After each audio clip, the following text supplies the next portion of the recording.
Hey guys, this is Danny Boy. In this episode, we're going to find the shock jockey vigor, and I'm going to showcase the sniper rifle. Let's get to it.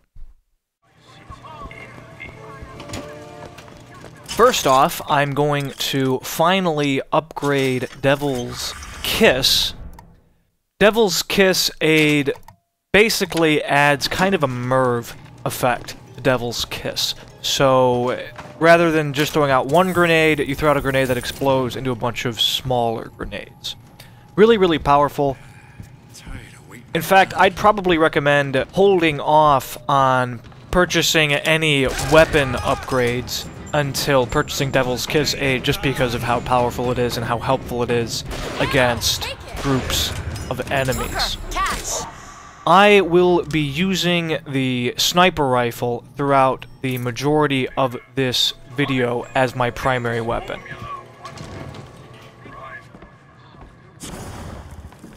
As I mentioned in the previous episode, I would like to make use of the shotgun more. Father Comstock, commander of the 7th Cavalry. That man did not lead the 7th. Hell, I don't even remember the guy. Corporal DeWitt proved his worth on the field that day. Well, I'll be. Slate? Is that you? You've always been different, haven't you, Booker? You crave no glory. Look, I see you're caught up in some kind of jam here. If you could see fit to let us through to where they keep this shock jockey, then we'll... That tin soldier, Comstock, wants my boys dead. We won't die at his hands. There's going to be trouble. All my men have left is a choice. Die at the hands of a tin soldier, or a real one!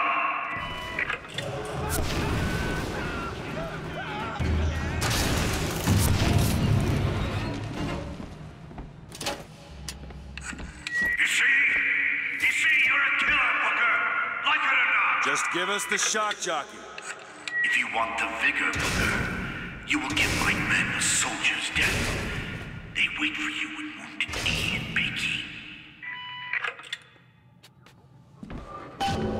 Okay, long pause there. As I was saying, I'd like to use the shotgun, but this area really isn't very congruent to shotgun use, by and large. And, quite frankly, I think the sniper rifle is by far one of the most powerful weapons in the game, if not the most powerful weapon in the game. You can easily use it as a primary just because Elizabeth will keep you stocked with ammunition, and lots of areas have sniper rifle ammunition. Here we have Overkill, very, very powerful pair of boots, one of the best in my opinion. Whenever you kill an enemy and do excessive damage, you know, Overkill, you stun all the enemies around that enemy with a lightning effect. Who's sneaking around? Also, there will be lots of times where I don't bother scoping the sniper rifle. There's actually a gear in the game that encourages you to scope weapons. You get a 25% damage bonus when scoped and a 25% damage reduction when not scoped. So an interesting choice for snipers, along with the gear. I read about this. Comstock led the Colombian troops to Peking. Comstock wasn't there! The Boxers took my eye and 30 of my friends! Is there even a stone to mark that sacrifice? Stop interrupting me! There's a gear that also gives you a 50% bonus to critical hit damage, so headshots, or the gears on Motorized Patriots, which we haven't faced yet. That was an example of Overkill at work. Killed him, did excessive damage, and there was an electrical burst. And right there, I made a terrible blunder. I possessed the fireman to start, but then kind of forgot about him. For some reason, I thought he would kill himself like they normally do at the end of a possession, the rank-and-file troops. Firemen will not kill themselves at the end of a possession. You have to kill them yourself. I would have done this fight differently in retrospect, and here we have Elizabeth actually saving my ass with some medicine. I wouldn't have bothered possessing the fireman in the beginning. I would have just focused on him, shot rockets at him, done damage to him with the sniper rifle, killed him, and then turned on the other guys.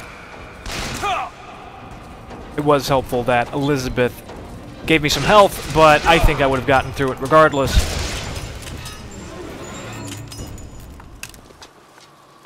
So, moving along, skipping around, skipping past some walking. And another example of overkill.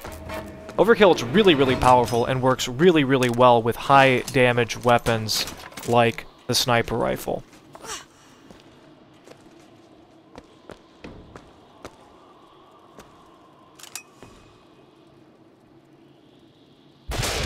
Little lag there, but still managed to get the headshot. I do get lag spikes occasionally when recording. It's unfortunate, but nothing I can really do about it.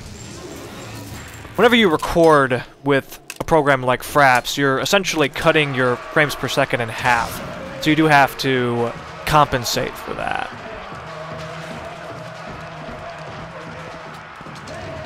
Another guy here.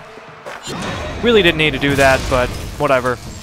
Could have just shot him once and punched him in the face a couple times, but I have plenty of salts. And here we have throttle control, which I already found and showed in a previous episode. Again, if you missed the last episode, I had to start over because I beat the game, and the game uses a chapter system, and I didn't have access to my previous saves anymore because I went through the entire game and went too far past that point. Strode that battlefield like the heroes of Sparta. I still hear the screams. The scum stuck. Give it your all! Here's the soldier I spoke of. The kind of man Comstock pretends to be. See if I told you true. Before, when I talked about throttle control, I didn't really recommend it, and I still generally don't. It is definitely useful to slow yourself down to line up shots easier, and there are many different gears that improve the amount of damage you do or your accuracy or what have you when you're riding the skylines. However, there's just... it's situational.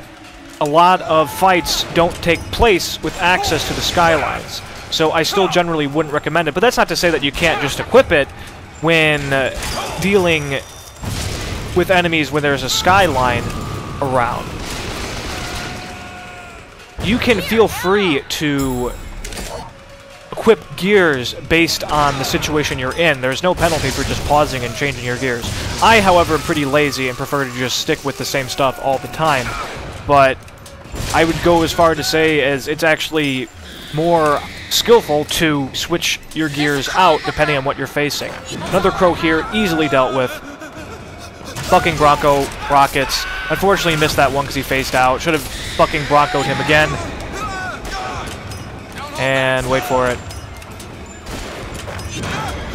It's best to just chain bucking Broncos on crows unless they're a sliver away from death. You let them die like men. I didn't ask for this. I have no quarrel with these men. Heroes never ask. I've got what you need, Booker. You will find me past the First Lady's memorial. Trapped the door here. I knew enemies were coming from my other playthroughs. Instantly killed them all with upgraded Devil's Kiss plus Storm. Disintegrated everybody. I've said it before, I'll say it again, it's all about knowing what's coming. My history. Now see how he's rewritten his own. Booker, do you see those New tears? mechanic here. We can use them against Slate's men. That tear will get us access to higher ground. And that one will give us a turret. And some cover. You can use tears to bring in hooks to jump to give you high ground, to bring in turrets, to bring in ammo, health, salts, weapons, all kinds of different stuff. Incredibly, incredibly useful. A key mechanic in this game. As I mentioned before, Elizabeth will supply you with a steady stream of sniper rifle ammo, so as long as you don't just waste your shots and you try to conserve ammo, go for headshots as much as possible, you should be fine using the sniper rifle as a primary. Also, because I was interrupted 5,000 times, what I wanted to say when I was talking about throttle control was that it's actually also useful to speed up, which I didn't mention before, when facing a particular type of enemy, namely the handyman, which we will face later, but it's very useful to speed up for a specific attack the handyman uses. I've tried going about this fight a few different ways. If you go along the left-hand side, enemies might group up, so if you have a rocket launcher, if you can aim your Devil's Kiss, you can blow up almost everybody in one shot, which I have done before. But generally speaking, it's safest to stay here. I recommend just staying put, bringing in that first turret on the ground. Comstock's pen can do some wonderful tricks. Do you know what you've got there, Booker? That's enough, Slate. We just need the vigor to get out of Columbia. We're taking it one way or another. Slate? And possessing the other one, and possibly possessing the Rocket Man, and just sniping enemies. As you saw, they're dumb, they stand still, they're big heads, easy to get headshots.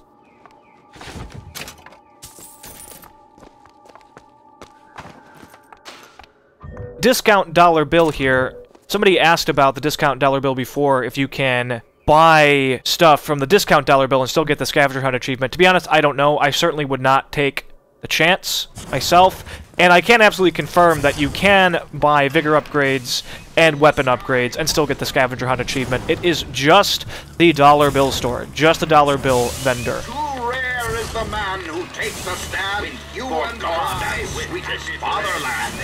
Here's the place where we revere the heroes of our city lies. Tin men. That's what Comstock will turn us into. Wires and gears to replace heads and hearts.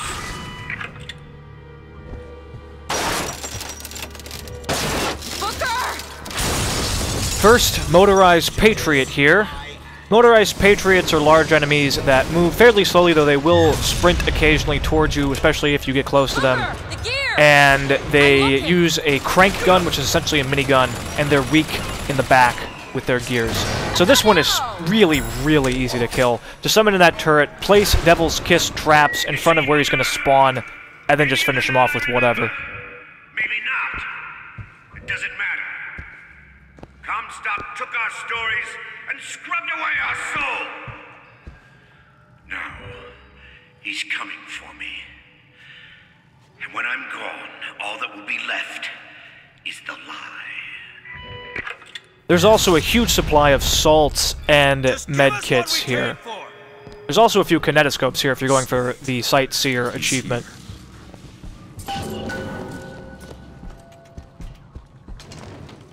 Big fight coming up. What is that? Comstock ships. I recommend trapping all the doors that enemies can spawn in from with Devil's Kiss. It was Slate who stormed the gates of Peking! Slate! Slate! Comstock's coming, Booker. But our lives won't satisfy him, oh no. He won't rest until he's turned us into tin. I won't let him. He took my past, but that's all he's getting from me.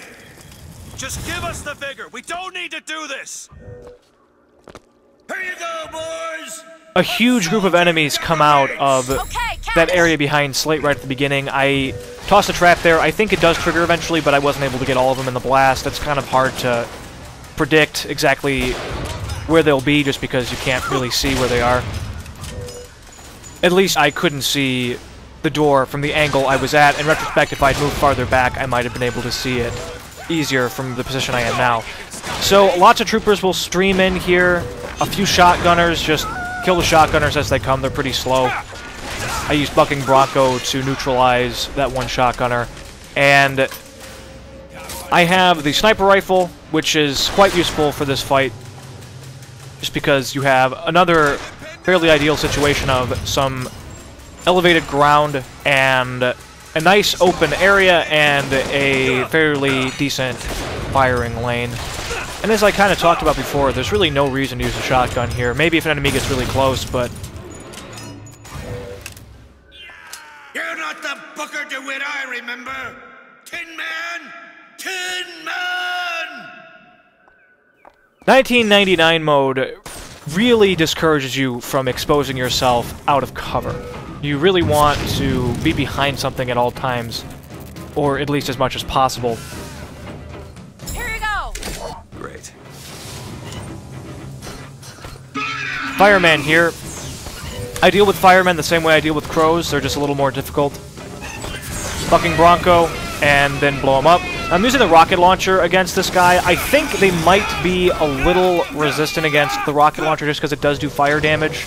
I know that firemen are resistant to Devil's Kiss, which makes sense, just like crows are immune to the murder of crows effect. So that bomb means he's going to blow up on me, but easy to avoid, move back, and fine. For that matter, motorized patriots are also immune to murder of crows. Quite a few different enemies in the game are. Come on now, DeWitt! Don't disappoint the boys! This is another area where they're very generous with supplies. Ton of medical kits here, shotgun for when enemies get close, and motorized patriots coming in here. And I believe my Devil's Kiss trap killed just about everybody except maybe one guy, because that rocket did trigger the storm effect, so I had to have hit somebody. This motorized patriot's a bit harder to kill just because you don't have as far to run, though you can just backtrack into the previous room past those doors. I don't believe they lock behind you, though I could be wrong, I don't remember. Regardless, I'm not going to need to. And this patriot is an example of where a shotgun would come in handy. That's why I was spawning that there. I was going to pick it up, but I think I changed my mind. And I'm just tossing Devil's Kiss at the guy. So what I would recommend for him is rockets, if you have any left, like I'm using here, getting a shotgun before he comes in, and just kind of, to use a WoW term, like pillar hump, use these pillars to get around him, get to his back, and shoot him, and then go around the other side, and just kind of outsmart his stupid AI. Show me what you're made of! And then supplementing all that with Vigors, I used Devil's Kiss for some bonus damage.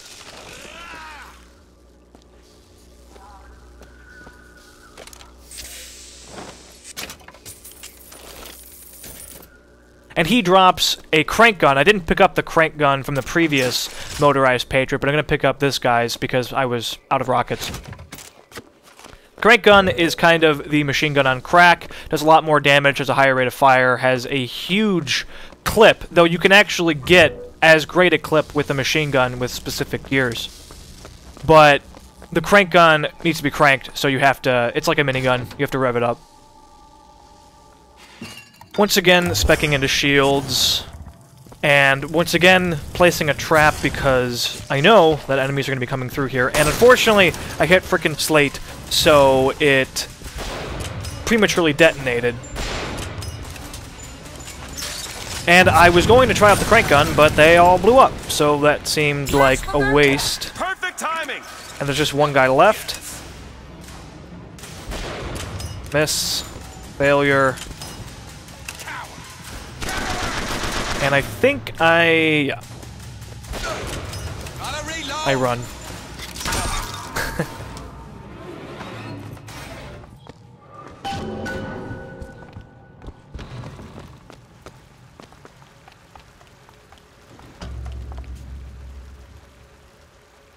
You're not done here, soldier! Eat everything that's on your plate! Finish it! You're a tin man now! A tin man! Well, of course I'm going to spare Slate. Time for Shock Jockey.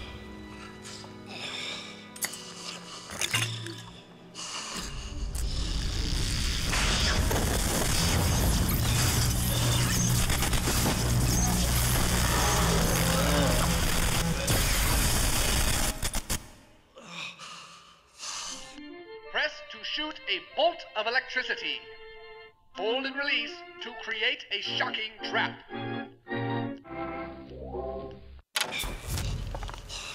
You spared him. It wasn't that close. Comstock's men will surely take him. Do you ever get used to it? The killing. Faster than you can imagine. So, now I have Shock Jockey. I'm hoping I can use Shock Jockey along with a shotgun and kind of start using a shotgunner build. This is one of the only times in the entire game that I actually remember to use Shock Jockey on a puddle to kill somebody. Most of the puddles are really small and enemies don't tend to walk in them anyway. It's nowhere near as, well, Thanks. Again, I don't really remember to do it, but it seemed like there were a lot more opportunities in the previous BioShocks to use Electro Bolt, as it was called in the previous games, to instantly do a lot of damage against enemy in water. We're almost done here. Have to deal with the crow and a few friends.